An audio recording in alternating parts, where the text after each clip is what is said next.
प्रधानमंत्री मोदी जी के प्रति सम्मान के जो शब्द कहे गए, मोदी इज द बॉस, बहुत बड़ा एक सम्मान का भाव है।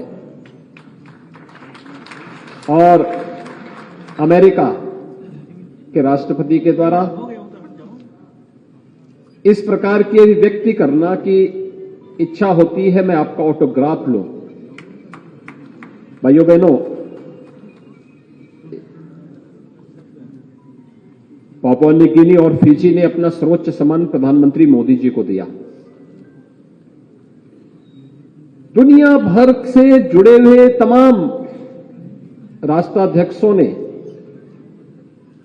प्रधानमंत्री मोदी जी के प्रति अपना जो सम्मान का भाव व्यक्त किया है, हम सब भारतवासी उससे गौरवान्वित हैं। लेकिन इन घटनाओं को केवल अवलोकन नहीं करना, उसका केवल आनंद ही नहीं लेना,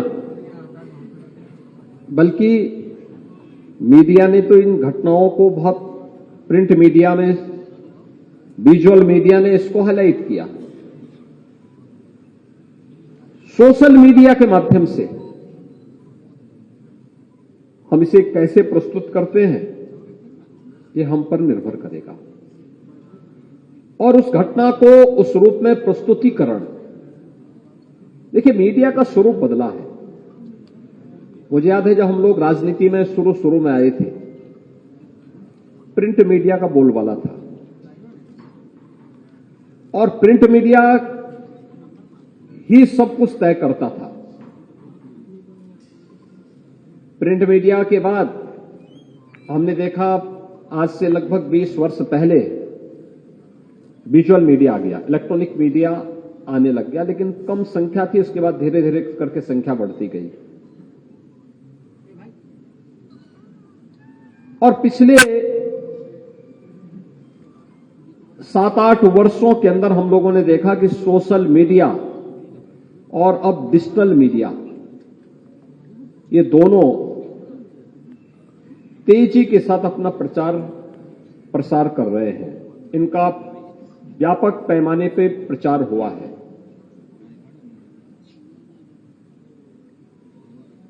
पहले लोग सुबह उठते थे तो उनके लिए समाचार पत्र चाहिए होता था, बाद में लोगों ने टेलीविजन देखना शुरू किया। अब लोग अपने व्यस्त दिनचर्या में से समय निकाल करके अपने तैयार हुए, अपना सामान्य कारोबार देखा, काम धाम देखा और फिर अपने काम पे निकल गए।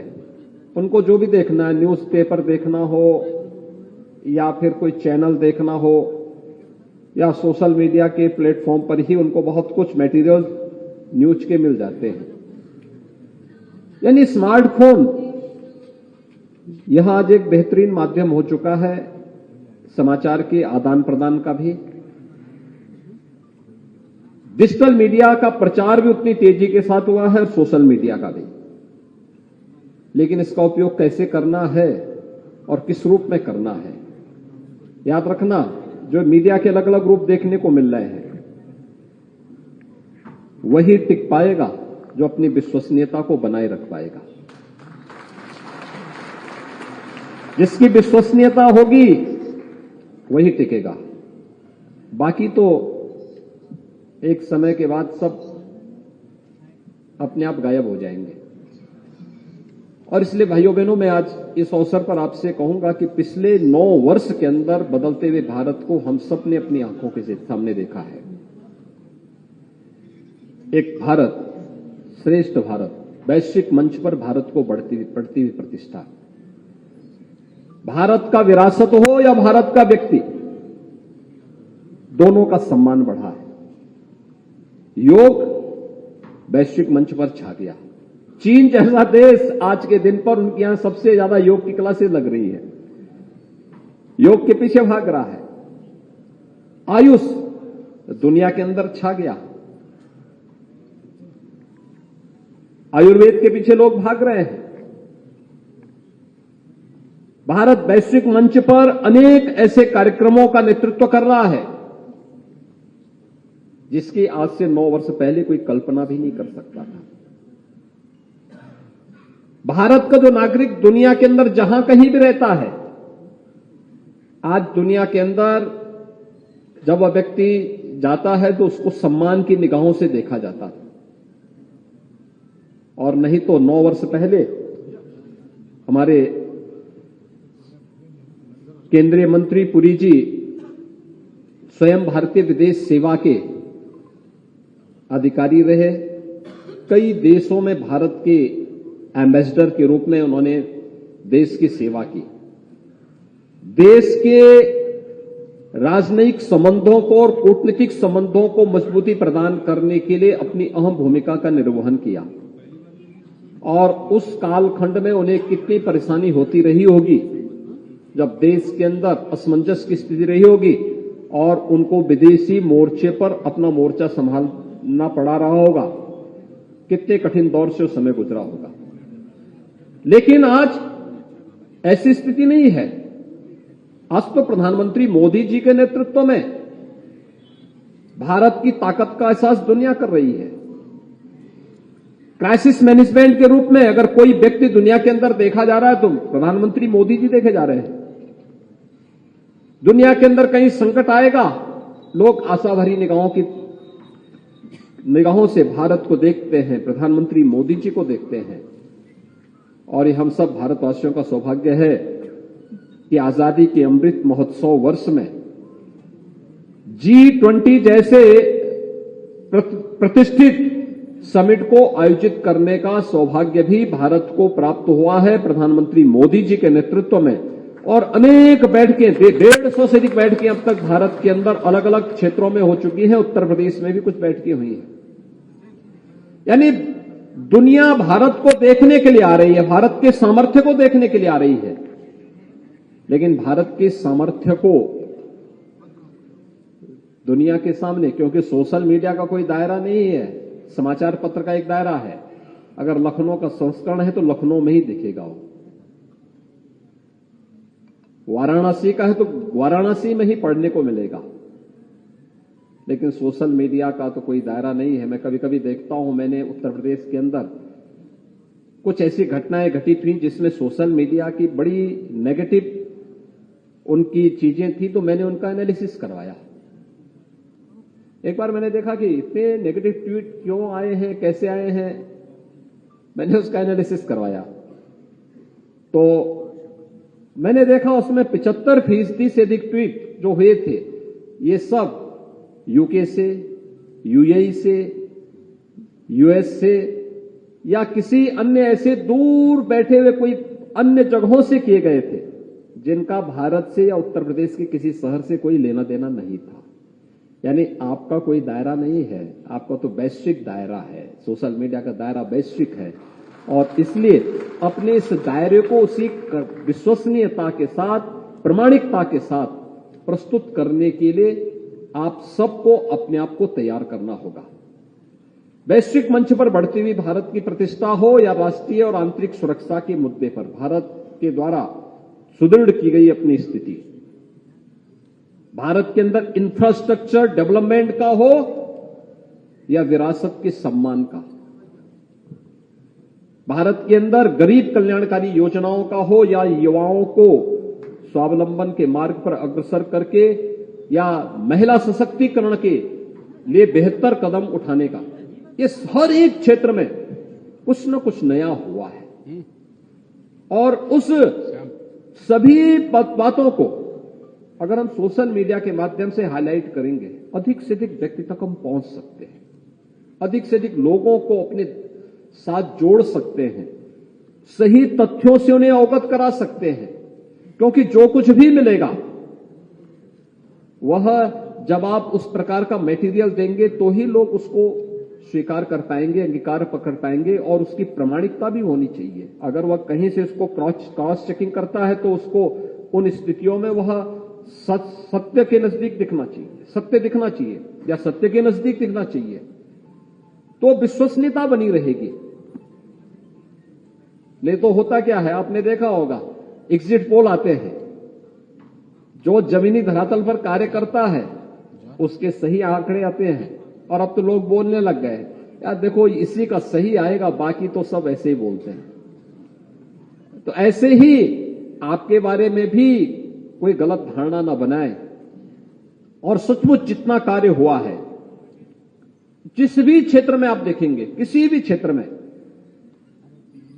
किसान कल्याण का हो, युवा कल्याण का हो, महिला सशक्तिकरण का हो, श्रमिकों के कल्याण का हो, या फिर व्यापारी कल्याण का हो, वन नेशन वन टैक्स का हो, इंफ्रास्ट्रक्चर का हो, इंफ्रास्ट्रक्चर में भी अलग अलग सेक्टर में अलग अलग जो कार्य हुए हैं, कहीं हाईवे बने हैं, एक्सप्रेसवे बने हैं, इंटरस्टेट कनेक्टिविटी बेहतर हुई, पहले से बहुत अच्छी हुई है, एयरपोर्ट्स बने हैं, उड़ान जैसी योजनाओं ने एक सामान्य नागरिक को भी वायु सेवा और हवाई जहाज से चलने की सुविधा उपलब्ध करवाई है। ये बहुत सारी योजनाएं हैं जिनको एक एक करके अगर हम गिनना प्रारंभ करेंगे तो यह हमारे लिए स्वयं भी प्रतिदिन का एक बहुत बड़ा कार्य हमें प्राप्त होता है। अब उत्तर प्रदेश के अंदर ही अगर आप देखेंगे, अगर देश के अंदर 3 करोड़ से अधिक गरीबों को एक एक आवास मिला है, तो ग्रामीण और शहरी क्षेत्र में उत्तर प्रदेश में 54 लाख गरीबों को एक एक आवास मिला है। 54 लाख गरीबों को, और ये पिछले 6 वर्ष के अंदर मिला है। इन 6 वर्षों में 54 लाख गरीबों से हम आधा मिनट का उनका थोड़ा सा वीडियो लेकर के उसी को हम सोशल मीडिया में वायरल कर लें। कैसे एक योजना आर्थिक स्वावलंबन का आधार बनती है।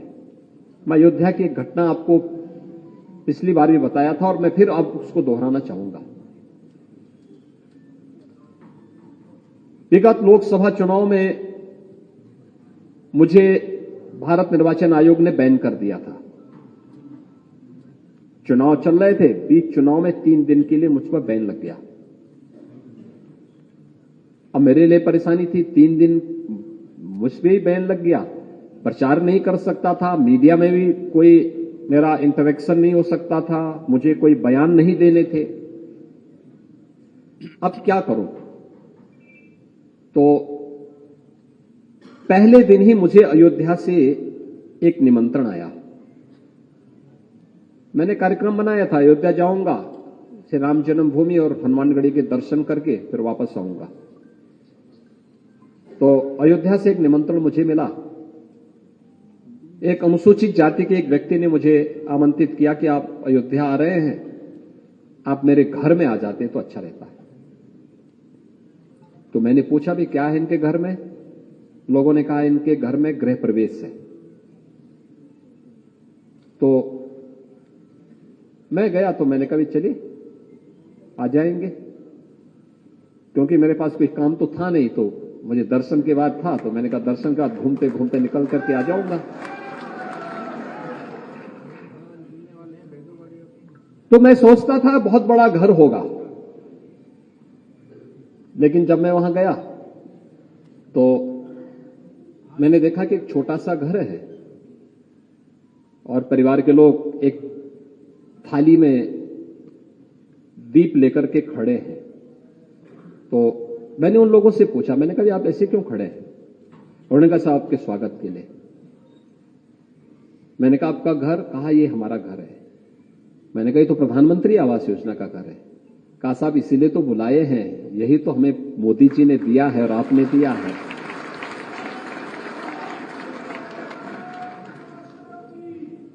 यानी वो व्यक्ति उसे कहता है कि ये घर आपने मुझे दिया है और इसलिए मैं इसके गृह प्रवेश में चाहता था कि कोई आ जाता, कितना अच्छा होता। और तो मुझे पता लगा कि आप पे बैन लगा हो, आपके पास कोई काम तो होगा नहीं, इसलिए हमारे घर ही आप आ जाएंगे। तो मैंने कहा भी आपने तो बहुत अच्छी बुद्धि लगाई है। तो मैं घर चला गया, बैठ गया घर में। घर में बैठा तो मैंने कहा अच्छा बताइए आपको कुछ और योजना का लाभ मिला? कहां साहब, ये जो हमारे घर में भोजन बन रहा है ना, ये भी मोदी जी ने दिया। मैंने कहा और? कहा ये जो बिजली जल रही है ना, ये भी सौभाग्य योजना में हमें मिली है, फ्री में मिली है, ये भी मोदी जी ने दिया। मैंने उसके बाद कहा और कुछ? कहा साहब हाँ, हमारा ये जो पासबुक है ना, ये भी मोदी जी ने दी, जनधन अकाउंट भी मोदी जी ने खोला। मैंने कहा और कहा ये जो राशन कार्ड है ना हमारा, ये राशन कार्ड भी आपकी सरकार जब आई, बीजेपी की सरकार आई, तब हमारा बन पाया। तो मैंने कहा इससे पहले क्या होता था, आखिर 17 और 14 के पहले क्या हो रहा था? ये देश तो 1947 में आजाद हो गया था। कहा साहब मैं बीएसपी का फुल टाइमर था, जीवन भर मैंने अपना पूरा जीवन उसमें बर्बाद कर दिया, लेकिन कभी मेरे परिवार के लिए आवास नहीं बन पाया। मुझे आवास बनने की बात तो दूर, तो मैंने कहा कैसे रहते थे आपके? उसने कहा साहब मेरे 3 बच्चे हैं, 2 लड़की और 1 लड़का। बड़ी लड़की की शादी कर ली है, छोटी पढ़ रही है और 1 लड़का है ये। मैंने कहा आप वैसे काम क्या करते हैं? कहा साहब उनके लिए उस पार्टी में काम करता था, लेकिन समय समय पे परिवार का भरण पोषण करने के लिए राजमिस्त्री का भी काम कर लेता था। तो मैंने कहा आपके मन में कभी इच्छा नहीं हुई कि घर बनाना चाहिए? कहा साहब घर बनाने की इच्छा होती थी, लेकिन लड़की बड़ी थी, पहले मुझे उसकी शादी करनी थी। तो पहला पैसा इकट्ठा किया, लड़की की शादी कर दी। फिर पैसा इकट्ठा किया तो मन में आया कि घर बनाऊं या लड़के के लिए कोई कारोबार करूं। 1 लाख रुपए इकट्ठा कर पाया, लेकिन 1 लाख में तो घर बनेगा नहीं। तो उसी समय मुझे आकर के आपके अधिकारियों ने कहा कि ये प्रधानमंत्री आवास योजना में तुम्हारा घर स्वीकृत हुआ है, अपना अकाउंट नंबर दो। मैंने नंबर दिया, 1.5 लाख की पहली किस्त मेरे अकाउंट में आ गई। और अगली बार पूरा पैसा आया, मेरा पूरा मकान बन गया। मकान बनते ही बिजली वाले आए, उन्होंने कहा भाई इसमें बिजली का कनेक्शन भी देना है। रसोई गैस का कनेक्शन भी मिल गया, राशन कार्ड भी मिल गया, 5 लाख का आयुष्मान का कार्ड भी मिल गया। और मैंने कहा जो पैसा 1 लाख रुपया रखा है उसका क्या कर रहे हैं? मेरे मन में आया, मैंने कहा जो 1 लाख रुपए रखें। कहा साहब वही तो मैं बताने जा रहा हूं अब, कि जो 1 लाख रुपया मेरा बचा है, मैंने उसको अब अपने लड़के के लिए एक ई-रिक्शा खरीद लिया है। और उस ई-रिक्शा से मेरा लड़का प्रतिदिन 1000 रुपये से 1500 रुपया अयोध्या में कमाता है। अब मुझे कोई चिंता नहीं है कि मुझे कार्य मिले या न मिले, मेरा लड़का रोज कमा करके आ रहा है। एक प्रधानमंत्री आवास योजना कैसे स्वावलंबन का आधार बनती है, उसका एक उदाहरण है। और मुझे लगता है कि यह योजना न जाने कितने लोगों के जीवन में परिवर्तन ला सकती है। 54 लाख परिवारों को एक आवास की योजना का लाभ दिया है डबल इंजन की सरकार ने उत्तर प्रदेश के अंदर। भाइयों बहनों, देश के अंदर 80 करोड़ लोगों का आपने देखा होगा। इससे पहले के आप लोगों को थोड़ा रिसर्च की आदत भी डालनी चाहिए। इससे पहले कब कब महामारी आई, थोड़ा ढूंढिए, देखिए, इतिहास के पन्नों में आपको देखने को मिलेगा। 19वीं सदी के प्रारंभ में देश के अंदर स्पेनिश फ्लू आया था। दुनिया की एक बड़ी आबादी उसकी चपेट में आई थी। यह मान्यता है कि ये 1915-16 से चल करके 20-21 तक चली थी। एक लंबा दौर चला था उसका, जैसे कोविड का 19 से लेकर के लगातार चल रहा है अभी। और लगभग 3-3.5 करोड़ लोग उसकी चपेट में आए थे, मरे थे उससे। भारत के अंदर भी गांवों के गांव मर गए थे, सफाया हो गया था, कोई पूछने वाला नहीं था। क्योंकि कुछ लोग बीमारी से मरे थे, कुछ लोग भूखमरी से मरे थे। और केवल उसी समय नहीं हुआ था, ये तो आपने 1880 और 85 के बीच में जब बंकिम चंद्र चट्टोपाध्याय ने वंदे मातरम जैसा गीत लिखा था, आनंद मठ के आधार पर जो गीत रचा गया था, यह राष्ट्रीयता का भाव पैदा करने वाला यह बंगाल के सन्यासी विद्रोह का है। कैसे वहां पर भूख और आपदा के कारण लोग भूख से मर रहे थे। किस प्रकार की अव्यवस्था थी, अराजकता थी। लेकिन इतनी बड़ी महामारी, वैश्विक महामारी, इस एक सदी की सबसे बड़ी महामारी, और भारत जैसे देश में टेस्ट फ्री, उपचार फ्री, वैक्सीन फ्री और 80 करोड़ लोगों को फ्री में राशन की सुविधा भी उपलब्ध करवाने का कार्य यह भी मोदी जी के नेतृत्व में हुआ है। और भाइयों बहनों, देश की सबसे बड़ी आबादी का राज्य उत्तर प्रदेश में हम 15 करोड़ लोगों को पिछले 3 वर्ष से लगातार फ्री में राशन की सुविधा उपलब्ध करवा रहे हैं। ये 15 करोड़ लोगों तक कोई जाएगा, उनको कोई बोलेगा कि भाई आपको राशन की कोई सुविधा असुविधा तो नहीं है। अगर उनके हम आधे मिनट के भी बना ले, 1 करोड़ लोगों को, जिसमें निराश्रित महिलाएं हैं, वृद्धजन हैं, दिव्यांगजन हैं, 12,000 रुपए सालाना पेंशन की सुविधा उत्तर प्रदेश के अंदर हम दे रहे हैं। 10 करोड़ गरीबों को, 10 करोड़ नागरिकों को उत्तर प्रदेश के अंदर 5 लाख रुपए की आयुष्मान भारत की सालाना सुविधा उपलब्ध करवाने का कार्य हो रहा है। ये चीजें क्या बताती हैं?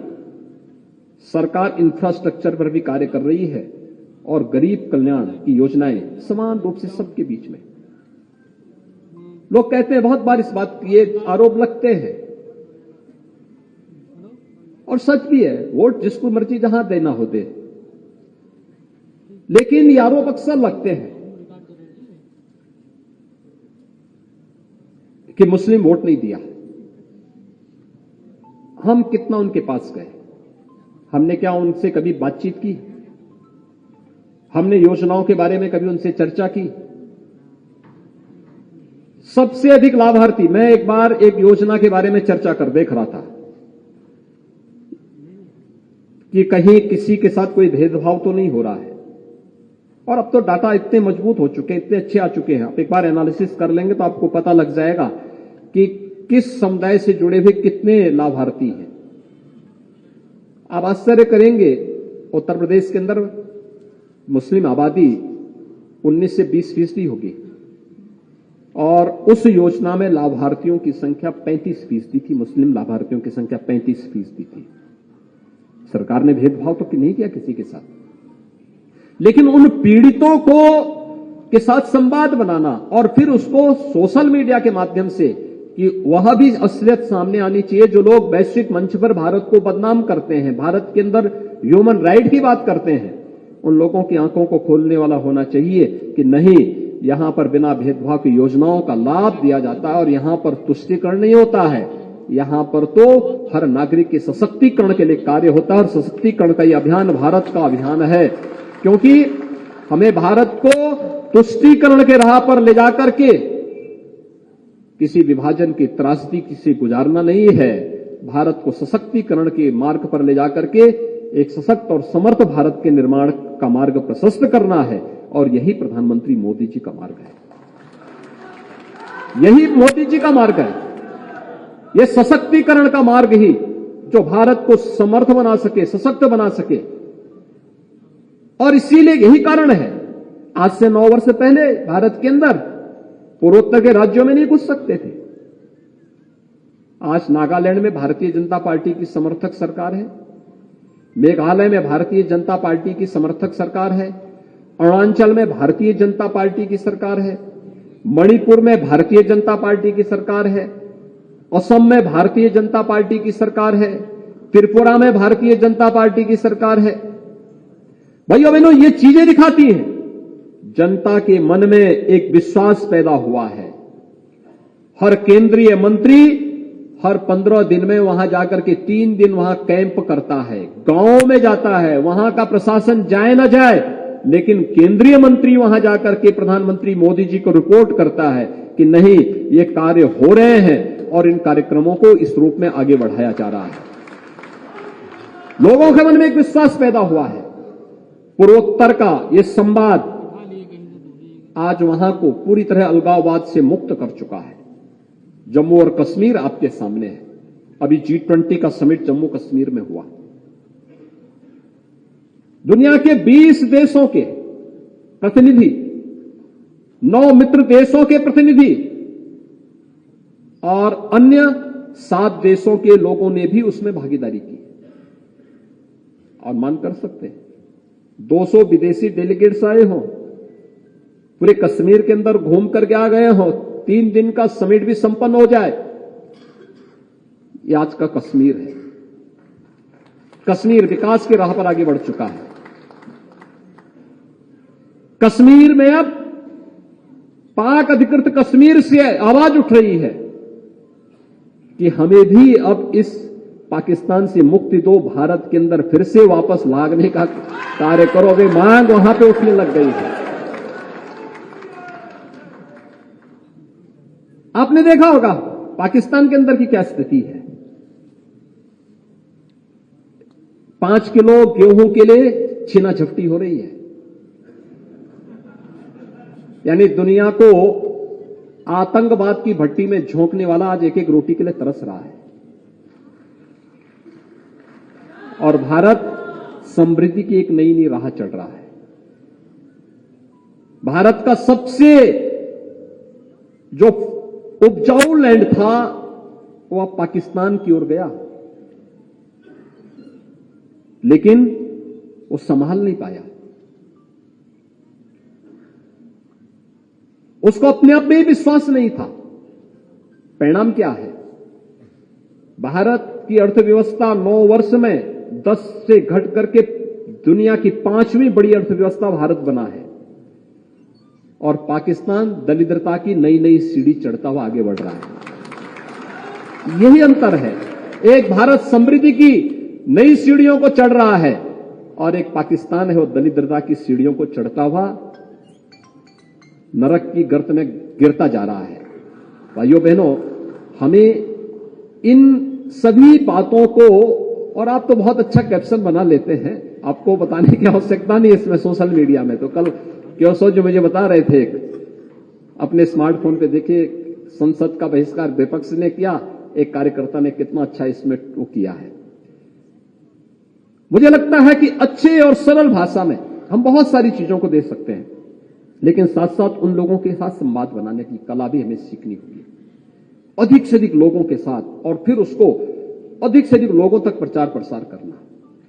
हर व्यक्ति के मन में एक विश्वास कि अगर 54 लाख लोगों को आवास मिले हैं, जो बचे खुचे होंगे आने वाले समय में उनको भी मिलेगा, कोई संदेह नहीं होना चाहिए। और हमने तो दिया।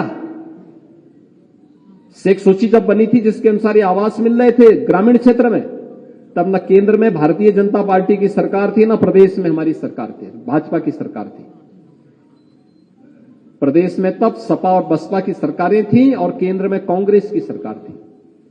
उन्होंने जिस प्रकार की उसमें सूची बनाई होगी, बहुत सारी गलतियां थी, तब भी बिना किसी भेदभाव के उन लोगों को दिया जा रहा है। और उत्तर प्रदेश के अंदर हम लोगों ने देखा कि भाई इसमें तो बहुत सारे वंचित अभी पा नहीं रहे हैं। हमने उत्तर प्रदेश के अंदर सीएम आवास योजना एक अलग से योजना भी बनाई।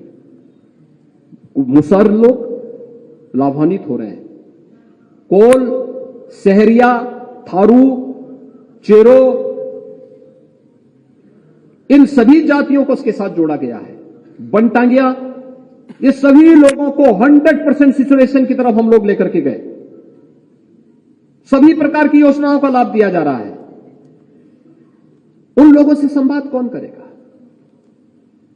उनसे संवाद करना आधे मिनट का वीडियो बना करके, और फिर उसको अगर आप बना करके अपने सोशल मीडिया प्लेटफॉर्म के माध्यम से भी और नमो ऐप्स के साथ भी उसको जोड़ने का कार्य कर देंगे, इतना ज्यादा वह पॉपुलर होगा देश के अंदर। हर एक योजना का अलग अलग समय में अलग अलग योजना, अलग अलग ग्रुप, अलग अलग योजना को लेकर के प्रदेश भर में इस अभियान को, कैंपेन को आप चला देंगे तो मुझे लगता है कि 2024 का आधा कैंपेन तो आप लोग स्वयं अपने इस डिजिटल प्लेटफॉर्म के माध्यम से आगे बढ़ा सकते हैं। बहुत अच्छे ढंग से उसको आगे बढ़ा सकते हैं। इंफ्रास्ट्रक्चर के ही आप देखें कितना कठिन होता था।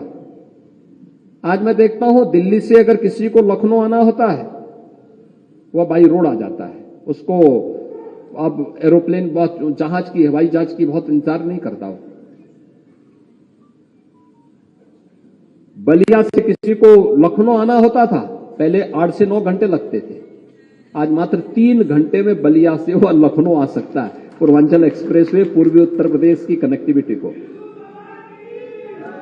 और भाइयों बहनों, यही नहीं, कोई कल्पना करता था? देखिए, आज से लगभग 2000 वर्ष पहले, जो भारत का स्वर्ण युग कहा जाता है, चंद्रगुप्त मौर्य और अशोक के समय भारत के अंदर कनेक्टिविटी के 2 पथ बनाए गए थे, एक उत्तर पथ, एक दक्षिण पथ। इतिहास को अगर आप देखेंगे, आपको ये सब जानकारी उसमें मिलेगी। उत्तर पथ पाटलिपुत्र, तक्षशिला से लेकर के, और पाटलिपुत्र नालंदा से लेकर के तक्षशिला तक था, क्योंकि आचार्य चाणक्य को तक्षशिला से पाटलिपुत्र आने में समय न लगे। दूसरा, सामरिक दृष्टि से भी हर समय उनकी अपनी तैयारी रह सके, इस दृष्टि से उन्होंने 2 पथ बनाए थे, क्योंकि उस समय भारत का साम्राज्य बहुत विस्तृत था, बहुत विस्तृत था। और उस समय इस प्रकार की स्थिति उन्होंने तैयार की थी। कहते हैं आचार्य चाणक्य को तक्षशिला से पाटलिपुत्र, पटना, आज के पटना पहुंचने में 4 दिन लगते थे उस समय, आज से 2000 वर्ष पहले। और आज आप दिल्ली से, आज के दिन पर आप दिल्ली से चलेंगे, Yamuna expressway, Agra Lucknow expressway, Purvanchal expressway होते हुए बक्सर से आप सीधे पटना की तरफ चले जाएंगे। मात्र 10 घंटे में दिल्ली से पटना पहुंच जाएंगे, मात्र 10 घंटे में। कनेक्टिविटी कितनी आसान हुई है। दिल्ली से चित्रकूट जाना हो, आज से 6 वर्ष पहले दूरी, इसमें 10 से 12 घंटे लगते थे, आज मात्र 5 से 6 घंटे में इस दूरी को तय कर सकते हैं। 13 वर्तमान में और प्रस्तावित एक्सप्रेसवे उत्तर प्रदेश के अंदर बन रहे हैं। Inter state connectivity Uttar Pradesh की 4 लेन की हो चुकी है। 17 के पहले केवल 2 एयरपोर्ट पूरी तरह क्रियाशील थे, 2 आंशिक क्रियाशील थे। आज उत्तर प्रदेश के अंदर 9 एयरपोर्ट पूरी तरह क्रियाशील हैं, जिनमें 3 इंटरनेशनल एयरपोर्ट हैं। और इस वर्ष के अंत तक हम लोग 22 एयरपोर्ट रखेंगे। 22 एयरपोर्ट उत्तर प्रदेश के पास होंगे, जिनमें 5 इंटरनेशनल एयरपोर्ट होंगे। यानी ये कनेक्टिविटी कितनी बेहतर हुई है, ये आपके सामने है। गांव की कनेक्टिविटी बेहतर हुई है, गांव-गांव में बिजली पहुंची है, लोगों को बिजली मिल रही है, सड़कें बन रही हैं। ये सभी चीजें दिखाती हैं कि आज टेक्नोलॉजी का लाभ भी, इंफ्रास्ट्रक्चर का लाभ भी हर व्यक्ति को बिना भेदभाव के मिला है। और ये सब प्रधानमंत्री मोदी जी के विजन, उनके मार्गदर्शन, उनके नेतृत्व में देश के अंदर हर गांव तक पहुंचने के लिए, जिसके लिए पंडित दीनदयाल उपाध्याय जी ने कहा था कि आर्थिक मजबूती का आधार का मापक ऊंची सीढ़ी पर खड़े हुए व्यक्ति से नहीं होगी, बल्कि सबसे नीचे पायदान पर बैठे हुए व्यक्ति से होगी। और जब एक व्यक्ति अयोध्या में बैठ करके या किसी एक गांव में बैठ करके बोलता है कि मुझे आवास भी मिला है, मुझे शौचालय भी मिला है, मुझे रसोई गैस का कनेक्शन भी मिला है, मुझे बिजली का कनेक्शन भी मिला है, मुझे राशन कार्ड भी मिला है, मुझे 5 लाख का आयुष्मान भारत का कार्ड भी मिला है, और मेरे पास जो बचत थी उसको मैंने अपने बेरोजगार लड़के के लिए रोजगार करने के लिए एक ई रिक्शा खरीदा है, मेरा परिवार अब आर्थिक रूप से स्वावलंबी है, सशक्त है, समर्थ है, तो यह उस नए भारत की तस्वीर प्रस्तुत करता है जिस नए भारत में हम सब जी रहे हैं। भाइयों बहनों, इन सभी बातों को हम लोग बहुत अच्छे ढंग से हाईलाइट कर सकते हैं अपने तरीके से, सरल भाषा में, छोटे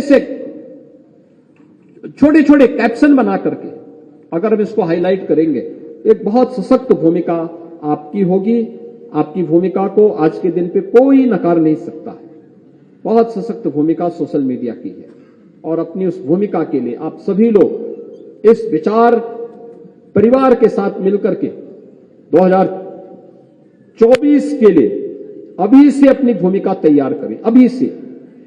क्योंकि जैसे यहां पर पहले भी हमारे पूर्व वक्ताओं ने भी कहा कि युद्ध के समय सेनाएं नहीं तैयार होती। जब युद्ध छिड़ जाता है तब सेनाएं तैयार नहीं होती। सेना तैयार करने का सबसे सशक्त समय है। और वह आपके लिए जितने भी लाभार्थी वर्ग है, अलग अलग लाभार्थी समूहों को अभी से जोड़ना, अभी से उनका इंटरव्यू तय कर लेना, और फिर एक साथ एक एक इन्फ्लुएंसर के पास 2-2 लाख 5-5 लाख के इंटरव्यू हो, और फिर जैसे कोई बोले कि साहब क्या मिला, उस समय 5 लाख के इंटरव्यू उसमें डाल दो। लो भाई, ये तुम्हें हम गिफ्ट दे रहे हैं। अब देखो ना, मैं तो आपको कितना बता रहा हूं कि कितने, यानी अब वो यूपी में तो लाखों में नहीं है, करोड़ों में पहुंचती है। और हर व्यक्ति बोलने को तैयार है, हर व्यक्ति इसमें सहयोग करने को तैयार है। उस दिशा में हम सबको सार्थक प्रयास करना होगा। मैं आभारी हूं सम्मानीय श्री हरदीप सिंह पुरी जी का कि आज का उन्होंने पूरा दिन 9 वर्ष की उपलब्धियों को लेकर के उत्तर प्रदेश के अंदर मीडिया से इंटरेक्शन के लिए दिया। और आज के इस दिन में उनका जो प्रेजेंटेशन था वह अत्यंत महत्वपूर्ण था। उसकी हार्ड कॉपी आप सबको उपलब्ध होगी।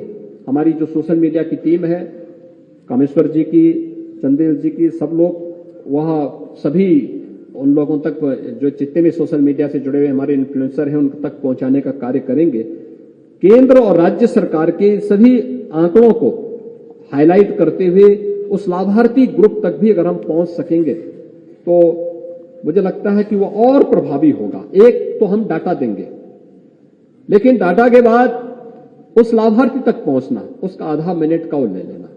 ऐसे अलग अलग समूहों के अलग अलग, और एक एक इन्फ्लुएंसर के पास जितने अधिक लाभार्थियों के इंटरव्यू आ सके, ज्यादा नहीं, आधा मिनट का, तो मुझे लगता है कि वह उतना ही प्रभावी ढंग से इस युद्ध में अपनी भूमिका का निर्वहन कर पाएगा। और फिर उसके बाद तो फिर जो कमेंट होते हैं आप लोगों के, वो अपने तरीके से आप अपना प्रस्तुत कर सकते हैं। एक बार पहले उसका जवाब, और जवाब के बाद फिर अपने कमेंट पास आप करते रहिए, फिर उसके बाद आपकी स्वतंत्रता है। आज के इस अवसर पर मैं एक बार फिर से सोशल मीडिया इन्फ्लुएंसर में आपने जो उत्साह दिखाया है, मैं इसके लिए आप सबका हृदय से अभिनंदन करता हूं, क्योंकि आपके उत्साह के कारण ही हमारे केंद्रीय मंत्री पुरी जी ने, उन्होंने कहा कि नहीं, मैं भी अब इन युवाओं की तरह ही बोलूंगा। अब देखिए ना, उनका पूरा जीवन लगभग 4 दशक तो उन्होंने विदेश सेवा में भारत का पक्ष दुनिया के सामने रखने में व्यतीत किया, और पिछले 9 वर्ष से वह भारत सरकार के मंत्री के रूप में विभिन्न मंत्रालयों में कार्य करते हुए उन्होंने कार्य किया। उन्होंने यहां पे विस्तार से अपनी बात कही।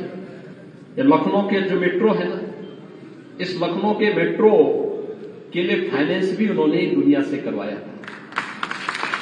और संजोग ऐसा कि जब इसके उद्घाटन की तिथि तय होनी थी तो उसके 2 दिन पहले ही वह मंत्री बने थे। मैंने उनसे अनुरोध किया, मैंने कहा अभी तो आप कल ही आपने शपथ लिया है और मैं आपको आमंत्रित कर रहा हूं लखनऊ मेट्रो। उन्होंने कहा अच्छा तैयार हो गया? मैंने कहा हाँ।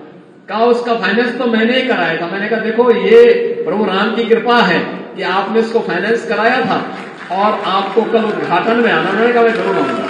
और मंत्री बनने के बाद उनकी पहली विजिट उत्तर प्रदेश की थी। आज उत्तर प्रदेश से राज्यसभा के सांसद भी हैं और उत्तर प्रदेश को उनका बराबर सानिध्य और सहयोग प्राप्त होता है। मैं इस अवसर पर उनका हृदय से आभार व्यक्त करता हूं। आप सबके प्रति अपनी शुभकामनाएं व्यक्त करते हुए विश्वास करता हूं कि हम लोग 2024 के लिए अभी से 9 वर्ष की उपलब्धियों को लेकर के 1 महीने के पार्टी के इस अभियान के साथ हम जुड़ करके इस कार्यक्रम को सफल बनाएं और इस 1 माह के कार्यक्रम में अगले 1 वर्ष की भूमिका तय कर देंगे। तो भाइयों बहनों, अगले 1 वर्ष के अंदर हमारे सामने कहीं भी कोई टिकने की स्थिति में नहीं होगा। इस विश्वास के साथ इस पूरे कार्यक्रम के प्रति मैं अपनी शुभकामनाएं देता हूं। धन्यवाद। जय हिंद।